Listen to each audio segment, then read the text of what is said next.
అందరికీ నమస్కారం అండి. ఛానల్లోకి తిరిగి స్వాగతం. నో డౌట్ 100% జరిగేదేది. ఈ రోజున ఇటువంటి ఫలితాలు మీకు కలగక మానవు. ఏం జరగబోతుందో వీడియోలో తెలుసుకుందాము. వీడియో నచ్చితే తప్పకుండా ఒక చిన్న లైక్ చేసి మమ్మల్ని సపోర్ట్ చేయండి. ఇక ఆలస్యం లేకుండా వీడియోలోకి వచ్చేద్దాము. జై దుర్గా భవానీ జ్యోతిషాలయం. మీ యొక్క ప్రతి సమస్యకి పరిష్కారం చెప్పబడును.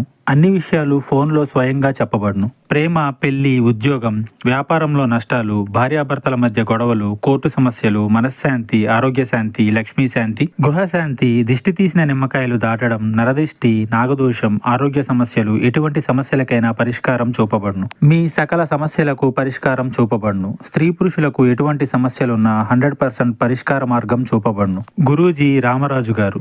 Phone number 9121191826. వీరికి దూకుడు తత్వం ఉంటుంది.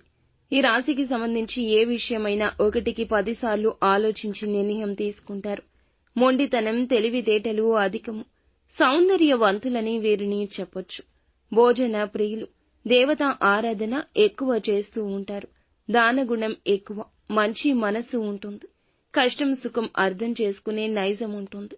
ఎదుటి వారికి ఇష్టపడి కష్టపడి సహాయం చేసే తత్వం ఉంటుంది. ఎప్పుడూ కూడా ఇబ్బందులు అందుకే వస్తున్నాయి. ఎదుటి వారు ఏం ఆలోచిస్తున్నారు, ఏం మాట్లాడుతున్నారో అర్థం చేసుకుని నిజాలు తెలుసుకునే శక్తి, సామర్థ్యం ఉంటుంది. అయితే కొన్నిసార్లు బోల్తా పడుతూ ఉంటారు. భాగస్వామి పట్ల నమ్మకం ఉంటుంది. ప్రతి ఒక్క విషయాన్ని కుటుంబంతో, స్నేహితులతో చర్చిస్తుంటారు. స్నేహితులు తక్కువ మంది ఈ రాశి వారికి ఉంటారు.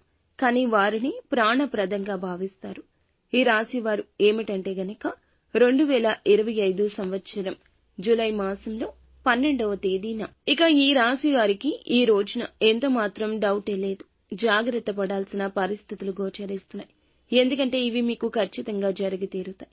ఇందులో ఏ విధమైన సందేహం లేదు. మీరు జాగ్రత్త పడకపోతే గనక నష్టపోవాల్సిన పరిస్థితులు ఎదురవుతాయి.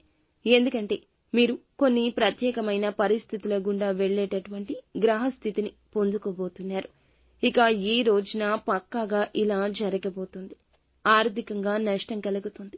ఈ రాశి వారికి సంబంధించి కనుమాయ జరగబోతుంది. ఆర్థిక అవసరత ఎక్కువ అవుతుంది. కొన్ని రకాలైన వ్యాపార సంబంధిత లావాదేవీల గురించి, ఉద్యోగ సంబంధిత పదోన్నతుల గురించి, శుభకార్యాల నిమిత్తం కావచ్చు. వీరికైతే కనుక ఒక ప్రత్యేకమైన సందర్భం నిమిత్తం ధన సహాయం అవసరపడుతుంది. దీనికి సంబంధించి వీరు ఎంతగానో ఎదురు చూస్తారు. స్నేహితుల నుంచి, బంధువుల నుంచి ధన సహాయం కోరుకుంటారు. మీరు ఊహించని వ్యక్తి నుంచి సహాయం అందుతుంది. ఏ మనిషి ఎటువంటి వారు, ఎవరు మంచి కోరుకునేవారు అనేది ఈ రోజు అవగతమవుతుంది. ఆశించిన వ్యక్తుల నుంచి సహాయం దొరకదు. ఇంతకుముందు వీరి నుంచి సహాయం పొందుకున్నవారు వీరికి అవసరమనేసరికి ఎంత మాత్రమూ కూడా మొహం చాటేస్తారు. ఈ విధమైన పరిస్థితుల కారణంగా వీరి మనస్సు నొచ్చుకుంటుంది. ముఖ్యంగా ఈ రోజున ఈ రాశి వారికి సంబంధించి ప్రతి ఒక్క విషయం ప్రతికూలమైన పరిస్థితులను కలిగించేది. ఎప్పటికప్పుడు కూడా శివయ్య అనుగ్రహంతో వీరికి అనుకూలంగా మారబోతుంది. ప్రతికూల పరిస్థితులు వీరి వద్దకు రాకుండా ఆ శివయ్యే ఆపేస్తుంటాడు. ఈ రాశి వారి యొక్క మంచితనం, సద్గుణం, ధర్మం వైపు నడిచే తత్వం ఇందుకు కారణమని చెప్పొచ్చు. దానగుణం, అలాగే కష్టంలో ఉన్న ఎదుటి వారిని ఆదుకునే మంచి మనస్సు ఉంటుంది. వీరికి లేకపోయినా ఎదుటి వారికి పెట్టేంత దానగుణం, అమ్మగుణం ఉంటుంది. అందుకే ఈ రోజు ఆపద నుండి గట్టెక్కుతారు. వ్యాపార పరంగా, ఉద్యోగపరంగా, రాజకీయ పరంగా మిశ్రమ ఫలితాలు కనిపిస్తున్నాయి. ముఖ్యంగా ఈ యొక్క రాశి వారు విద్యార్థులు ఎవరైతే ఉన్నారో ఉత్తమ ఫలితాలు పొందుకోబోతున్నారు. స్త్రీలకు ఈ రోజున ప్రత్యేకించి శుభవార్తలు వినే అవకాశం ఉంటుంది. ఇంకా ఇతరత్రా ఎటువంటి సందేహాలు, సమస్యలు ఉన్నా ఒకసారి మా గురువు గారిని సంప్రదించండి.